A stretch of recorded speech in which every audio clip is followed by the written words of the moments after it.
సోదరి సోదరులారా, యేసుక్రీస్తు నామమున మీకు శుభవందనాలు తెలియజేస్తున్నాం. ఎక్కడెక్కడైతే దేవుని మాటలు వినబడుతున్నావో అక్కడంతా ఉన్న ప్రజలందరికీ దేవుని దీవెన ఆశీర్వాదములు సదాకాలము ఉండుగాక. ప్రార్థన చేసుకొని దేవుని మాటలు విందాం. ప్రేమగల జీవం గల మా పరలోక తండ్రి, పరిశుద్ధ పాదములు కొందనాలు స్తుతి స్తోత్రములు తెలుస్తున్నాం. మమ్మల్ని పరిశోధించండి, పరీక్షించండి, నీ ప్రయాసమైన మార్గం చూడండి, నిత్య మార్గం నడిపించండి. నాయన మా దేశ విదేశీ సంఘాలను సమితులను కాచి కాపాడండి. నేరాలు దౌర్జన్యాలను అరికట్టండి, ఉగ్రవాదాన్ని అణచివేయండి. మా ప్రభా తండ్రి, ఈ లోకం నరకానికి ప్రజలు తీసుకుపోవడానికి ఎంతో ప్రయత్నిస్తుంది సైతాను దురాత్మ శక్తులు. నాయన వారి ఆలోచన చెడగొట్టమని ప్రార్థిస్తున్నాం తండ్రి. నాయన సైతాన్ వారి అనుచరులకు నువ్వు నరకం సిద్ధపరిచావు. నాయన ఈరోజు తండ్రి నేటి వాక్య అధ్యయన ఆశీర్వాదాలు ముందుగా ప్రసాదిస్తూ దేశంలో ప్రపంచంలో శాంతి దయచేయాలని ప్రార్థిస్తూ నీకే స్తుతి స్తోత్రం చెల్లిస్తూ యేసునామం నా ప్రార్థన చేస్తున్నాం తండ్రి, ఆమేన్. సోదరి సోదరులారా, ఈరోజు దేవుని యొక్క పరిశుద్ధ లేఖనంలో నుంచి ఆదికాండం 50వ అధ్యాయాన్ని మనం ధ్యానించుకోబోతున్నాం.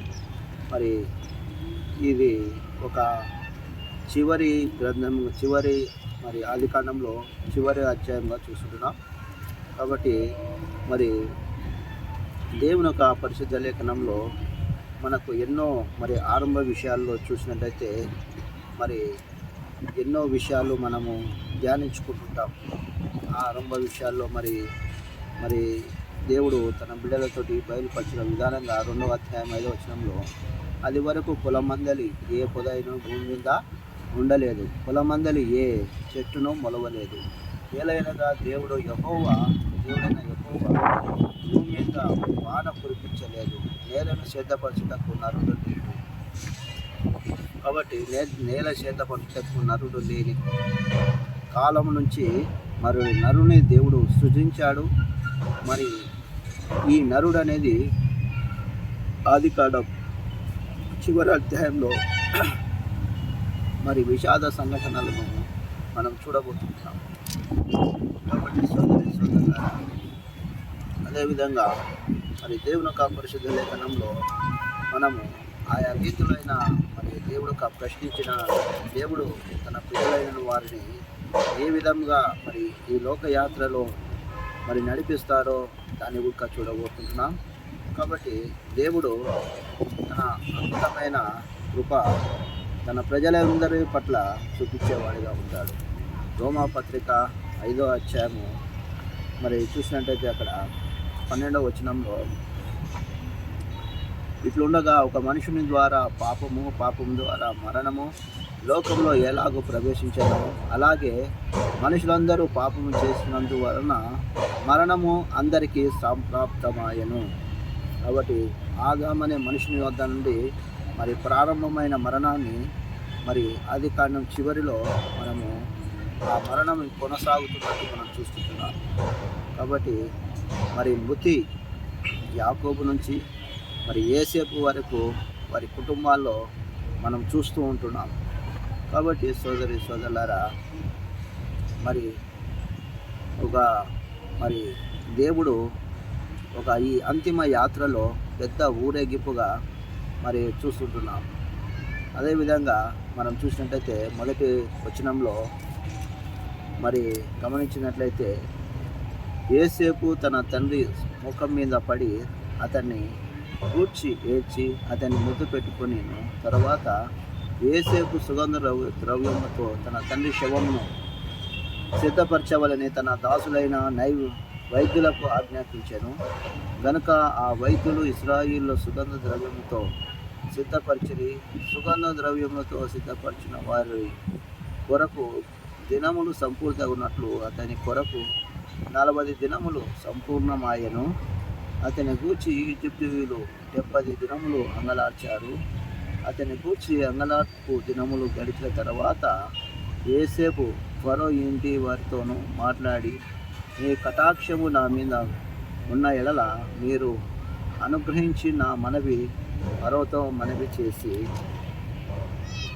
నా తండ్రి నా చేత ప్రమాణం చేయించిన, ఇదిగో నేను చనిపోచున్నాను, కానానులో నా నిమిత్తము సమయాది త్రవించి తిని కదా, అందులోనే నన్ను పాతి పెట్టవలని చెప్పాను. కాబట్టి సెలవైతే నేను అక్కడికి వెళ్ళి నా తండ్రిని పాతి పెట్టి మరలా వచ్చిందని చెప్పాను. కాబట్టి ఇక్కడ యోసేపు తన తండ్రి సుగంధ ద్రవ్యాలతో మరి వైద్యులకు చెప్పి ఉంటున్నాడు. సుగంధ ద్రవ్యాలతో మరి తన తండ్రి శవాన్ని సిద్ధపరచాలని చెప్పాడు. కాబట్టి వారు ఆ విధంగా మరి 40 రోజులు మరి ఆ శవాన్ని మరి అంత సిద్ధపరుస్తూ వచ్చాడు. కాబట్టి ఈజిప్టు నాగరికత మరి పేరు ప్రఖ్యాతులు సంపాదించింది. కాబట్టి మరి ఈజిప్టులో మరి ఎంతో వారు శవాన్ని సిద్ధపరచడంలో ఎంతో పేరు గాంచినవారు.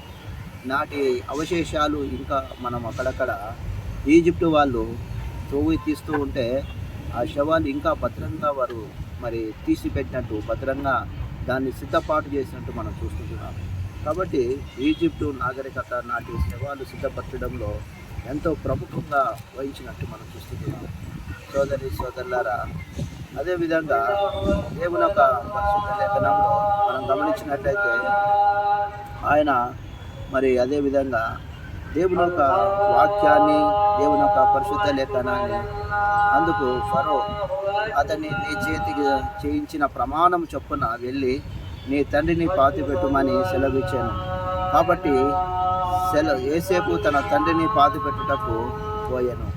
అతనితో ఫరో ఇంటి పెద్దలైన అతని సేవకులు అందరూ, ఈజిప్టు దేశపు పెద్దలందరూ, యోసేపు ఇంటి వారందరూ, అతని సహోదరులు, అతని తండ్రి ఇంటి వారందరూ వెళ్ళిరి. వారు తమ పిల్లలను, తమ తండ్రి గొర్రెలను, మందలను, తమ పశువులను మాత్రము గోషెను దేశంలో విడిచిపెట్టిరి. మరియు రథములు, రౌతులను అతనితో వెళ్ళినందున ఆ సమూహము బహు విస్తారమాయను. కాబట్టి సోదరులారా, ఇక్కడ విస్తారమైన జనసమూహముతో మరి తండ్రిని సమాధిని పాతి పెట్టడానికి ప్రపంచంలోనే అతిపెద్ద సమాధి కార్యక్రమాన్ని చూస్తున్నాం. కాబట్టి మరి దేవుడు తన ప్రియబిడ్డలైన వారి కొరకు మరి ఒక రాజ్యాన్ని దేవుడు సిద్ధపరిచాడు. కనుక మేము మరి నన్ను ఇక్కడ పాతి పెట్టవద్దు, కానాను దేశంలో నన్ను పాతి పెట్టాలి అని తండ్రి కొడుకును ఆజ్ఞాపిస్తున్నాడు యోసేపుకు.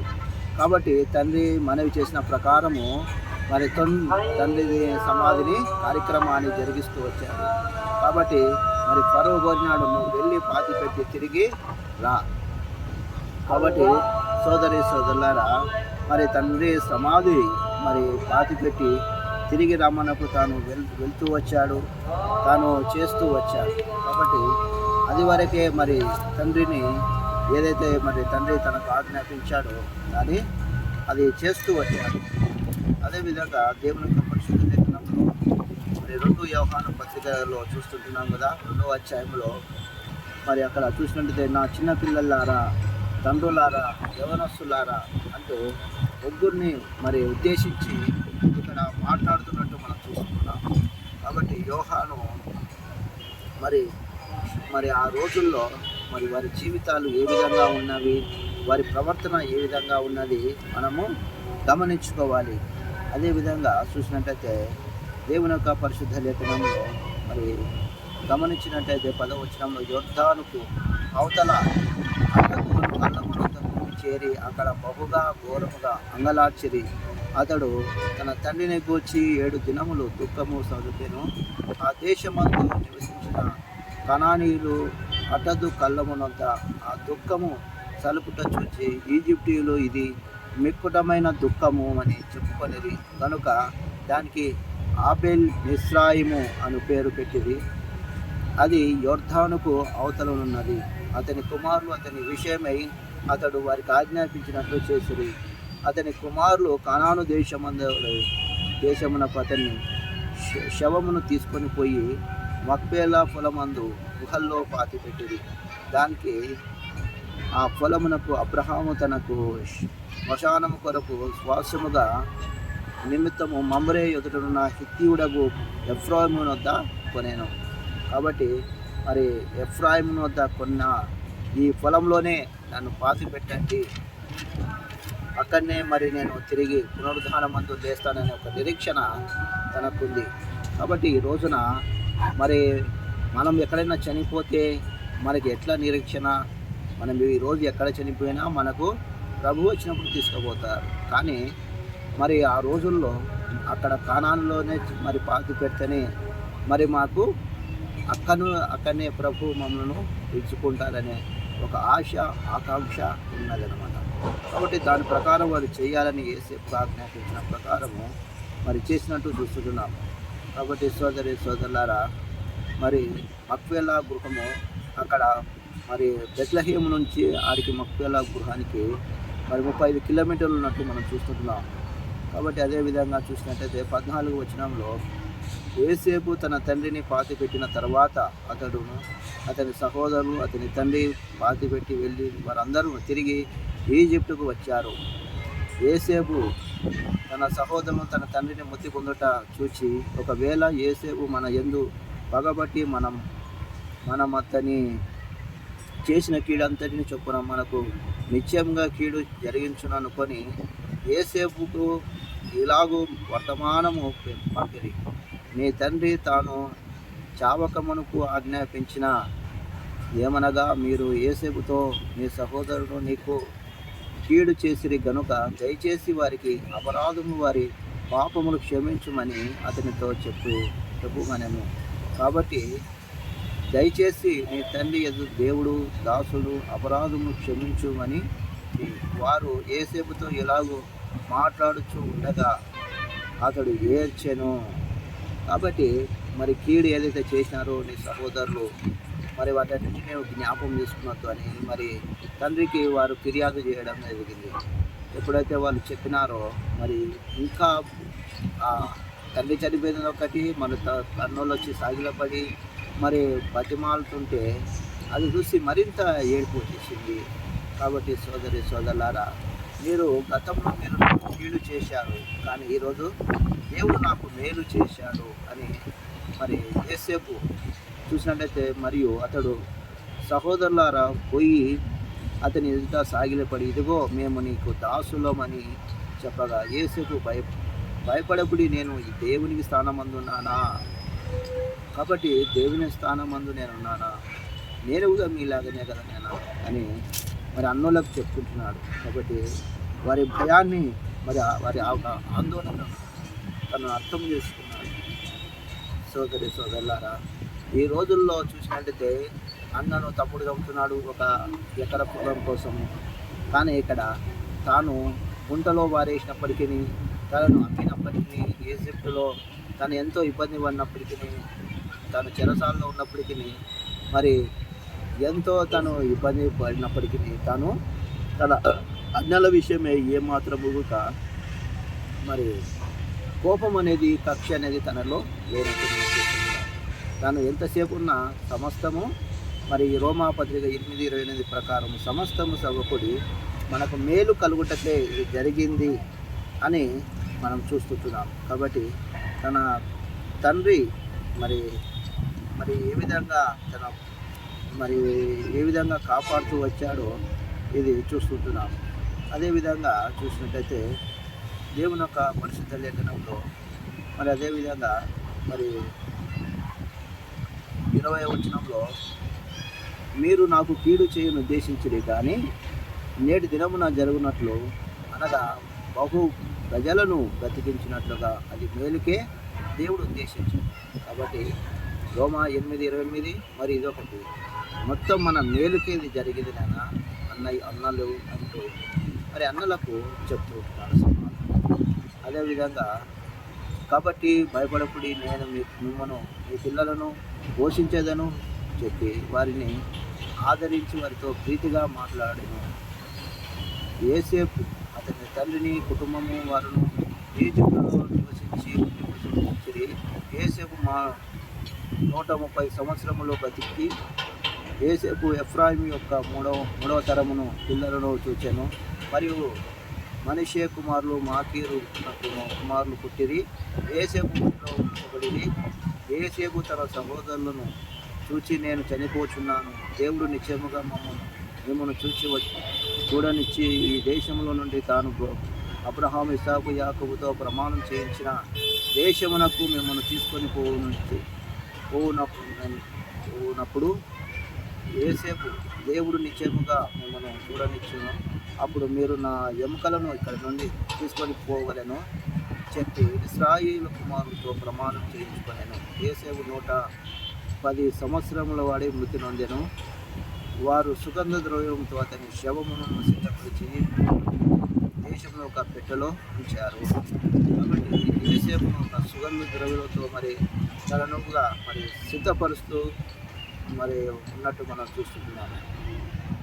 సోదరులారా, ఈజిప్టులో తనను ఎందుకు పాతి పెట్టారంటే ఈజిప్టు వాళ్ళకి తాను ఎంతో మరి ఇష్టడు కనుక అక్కడ తను ఎన్నో కార్యక్రమాలు చేశాడు. ఒక మరి రాజు తర్వాత రాజుగా ఉండి కాబట్టి తనని మరి అక్కడి ప్రజలు వేరే తనను పూజించాలని అనుకోలేదు.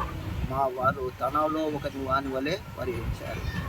కాబట్టి సోదరులారా, మరి అదేవిధంగా మరి అల్లులతో ప్రమాణం మరి చెప్తున్నాడు, మీరు వెళ్ళేటప్పుడు నా శవాన్ని ఇక్కడ ఉండి తీసుకొని వెళ్ళాలి, నా ఎముకలు అంటూ ప్రమాణం చేయించుకున్నట్టు మనం చూస్తున్నాం.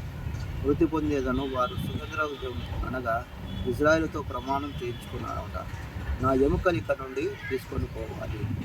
కాబట్టి సోదరులారా, తను కూడా కానానులో తన తండ్రి మరి వెళ్ళి ఉన్న స్థలంలోనే నన్ను పాతి పెట్టాలని తను కోరినాడు.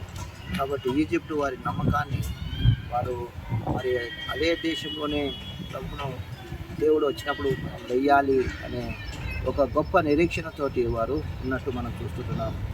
అదేవిధంగా చూసినట్టయితే మరి మొదటి ఆది కాండంలో చూసినట్టయితే భూమిని సృష్టించినాడు.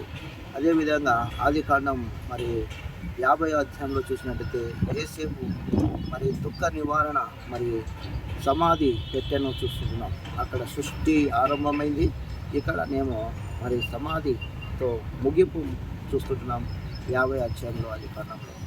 కాబట్టి సోదరులారా, మరి మానవుని యొక్క చరిత్ర, మానవుని యొక్క మరి తిరుగుబాటు, మరి మొదటి మానవుడు మరి తప్పు చేసి పాపం చేసినందువలన మానవులంతా మరి మన్నే కనుక తిరిగి మన్నైపోదురు అని మరి చెప్పినట్టు మిట్టిసి బనీతి మిట్టి హి పంజాబు పోతే ఆయో రులాతి హో అని మనము ఒక కవిత్వం చూస్తాము. అదేవిధంగా మనము ఈ రోజు చనిపోతాము, అయితే దేవుని రాజ్యానికి మనం పోవాలి. కాబట్టి ఈ మట్టి శరీరాన్ని విశ్వాసముతో దేవుని మార్గంలో నడిపించడం అవసరము, పాప క్షమాపణ అవసరమై ఉంటుందని చూస్తున్నాం. 11వ అధ్యాయం హెబ్రీ పత్రికలో 22వ వచనంలో యేసేపు తన అవసాన కాలమందు సమీపించినప్పుడు విశ్వాసమును బట్టి ఇశ్రాయేలు కుమారులు నిర్గమనం గూర్చి ప్రశంసించి తన శైల్యమును గూర్చి వారికి ఆజ్ఞాపించాను.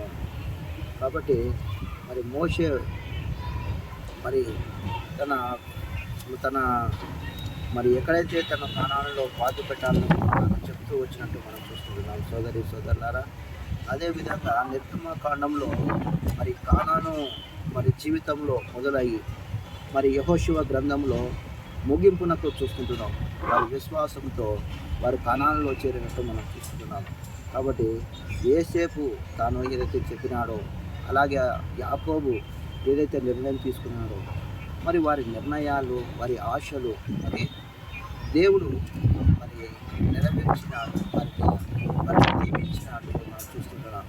కాబట్టి సోదరులారా, మరి మన జీవితంలో కూడా అడగండి ఇవ్వబడును, వెదకండి దొరుకును, తట్టుడి తీయబడినట్టు మనం చూస్తున్నాం. ఈ జీవిత యాత్రలో మనకు లక్షాధికారి అయిన లవణ అన్నమే కానీ మెరుపు బంగారం మింగవు. కాబట్టి ఈ లోకం చూస్తే క్రైమ్, ఎక్కడ చూసినా క్రైమ్ జరుగుతుంది, ఎక్కడ చూసినా అవినీతి జరుగుతుంది, ఎక్కడ చూసినా వ్యభిచారం, డ్రగ్స్ జరుగుతుంది, ఎక్కడ చూసినా మరి మంచి వాళ్ళకే మరి జైలు వెళ్ళి అక్కడ జైల్లో ఉండడం, స్టేషన్లో ఉండడం, రిపోర్ట్ చేయడం, వారి మీద అనేకమైన అవినీతి కేసులు వాళ్ళ మీద దొబ్బడం, వారిని లోపటేయడం జరుగుతుంది.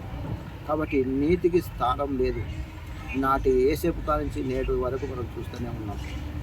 న్యాయంగా బతికే వారికి ఈ లోకము ఎవరిని మరి సక్రమంగా చూడదు, కానీ న్యాయం ఎప్పుడైనా గెలుస్తుంది, అన్యాయం ఎప్పుడైనా ఓడిపోతుంది. సత్యమేవ జయతే, సత్యము మనల్ని స్వతంత్రులుగా చేస్తుంది. ఈరోజు మరి కుంగను చూసి దొంగ జపం అని అంటారు. అది పిల్లల కోసము తన ఆహారాన్ని పిల్లలు తీసుకుపోని కదా వస్తే దొంగ జపం అని అంటారు.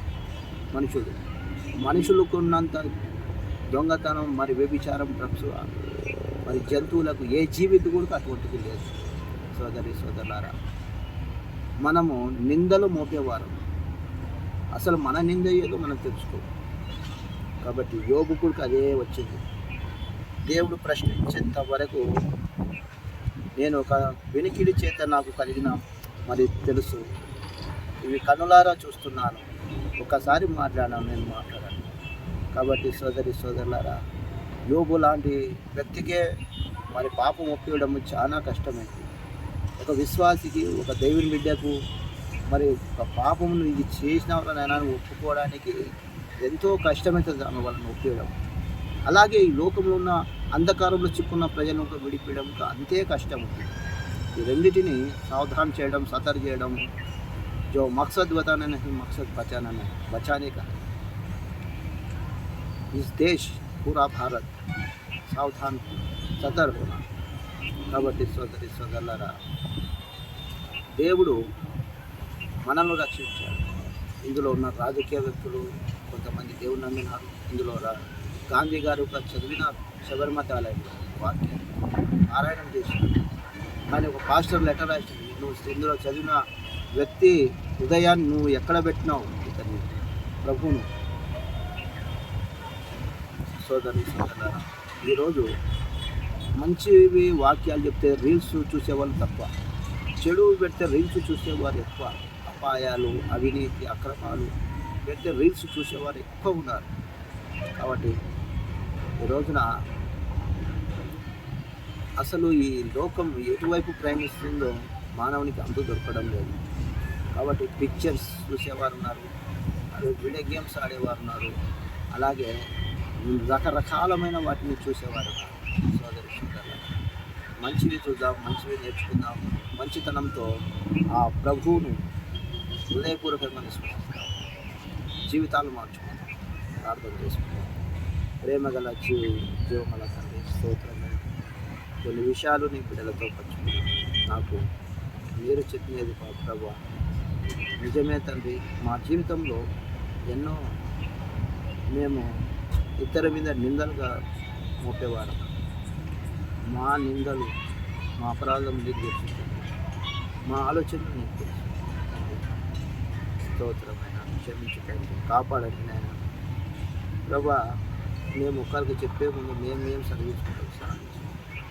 ఈ లోకంలో ఉన్న వాటిని ప్రేమించొద్దని అవుతుంది.